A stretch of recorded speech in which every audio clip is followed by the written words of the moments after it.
Example number 2 from section R5. Eddie earns 95%, 43%, 78%, and 89% on his last 4 tests. A. What is the average grade for these tests? And B. If he earns a 100 on the last test, is it possible for Eddie to earn a B in the course? Let's start with example A.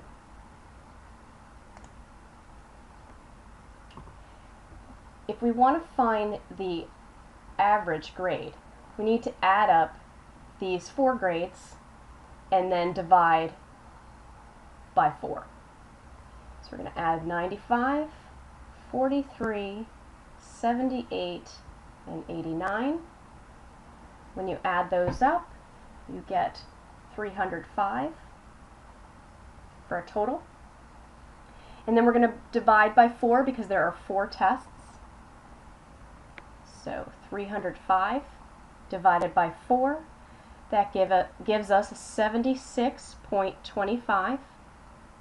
Now, letter A says nothing about rounding, so we are going to keep that answer, and we're not going to round up or down. But we do want to put it in a sentence. As with all word problems, whether the teacher writes it or not, you should always put it in a sentence. So, Eddie's average is 76.25, and let's not forget that percent sign. And that's the answer for letter A. Now, a hypothetical. If he earns the 100 on the last test or the 5th test, is it possible for him to earn a B in the course? Alright, so this is letter B. Now we already have the total of 305 from the previous part of the example, so I'm going to take 305 and add the 100 to it rather than starting all over. That's 405. Now that we have this 100 grade, we have 5 tests that we need to divide. And 405 divided by 5 is 81. Right? So Eddie's average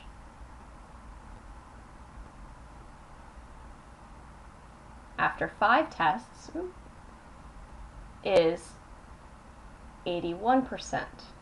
Now, is 81% a B? It's probably a B minus in your course, but it's still a B. So 81%, continue with that sentence or start a new sentence, is a B. So if he earns that 100% on that 5th test, he will have a B in the course.